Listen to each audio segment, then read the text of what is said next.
Hello there, I'm back. We're back. Mr. Apple and I are back to talk about monotonous voice. Have you ever met anybody, or perhaps you?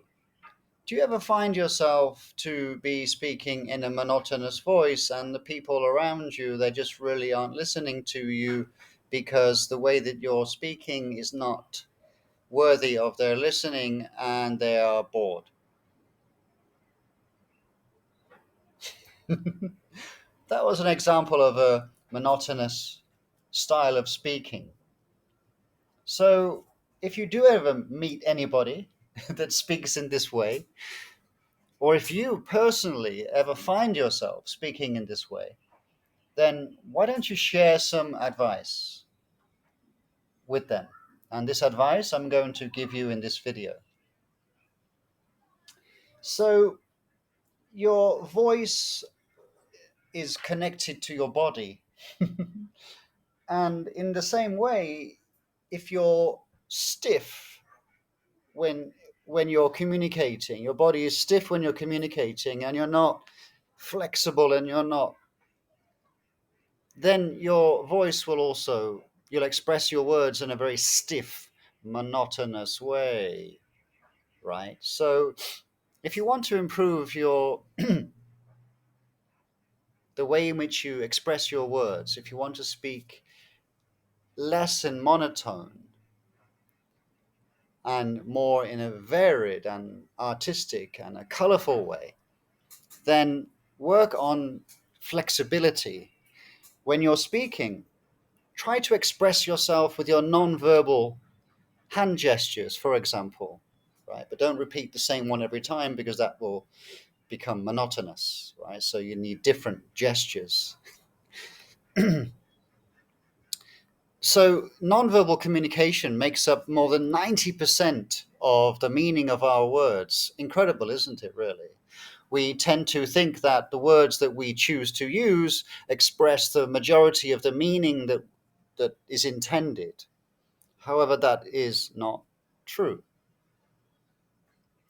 The tone of our words is incredibly important. It's not really what we say, it's more of how we say it.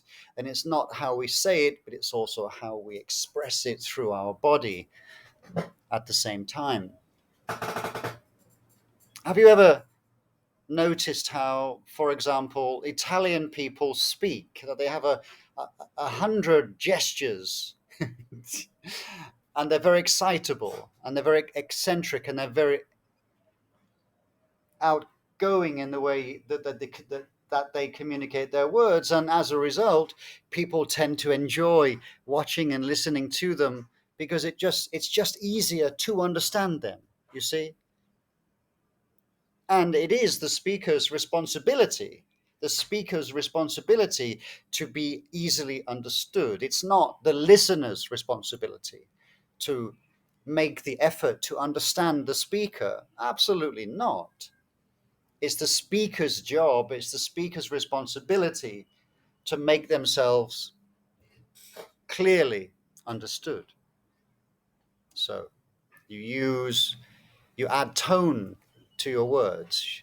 When you're speaking, you can speak slowly, just speak slowly, and then you can pause and wait. And then when you start your new sentence, you can speak a little faster and then adjust the intonation of your words, of your sentences. Speak less monotonously and more colorfully, right? Like music.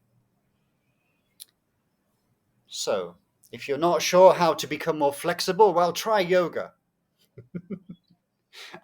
I do yoga. It does help a little bit. But my father was stiff. My father's father was stiff. And English people in general tend to be a little reserved, a little stiff in the way that they communicate. Um, and on the other end of the scale, you have Italians, which are extremely, in the eyes and minds of English people, very expressive of how they express how they express themselves, which is, to some degree, it's quite nice, right?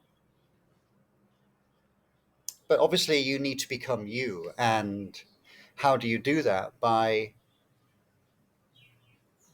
opening yourself to new ideas, becoming more flexible in your approach to expressing yourself, and becoming more aware of the words that you choose to use, how you say them, how you express them, and not being so stiff. Not being so stiff. Right? So practice that. Practice, practice, practice, repeat, repeat. Record yourself, watch yourself. It's terrible. I don't want to listen to myself. Do you want to listen to yourself, Mr. Apple? He said he doesn't like it either, but we do that, don't we? That's what we do. So thank you for watching the video. If you would like to know more, then there's lots more. Please take a look around my website. The website address is linked below this video. And I wish you well. Bye from me. Bye from Mr. Apple. Bye-bye.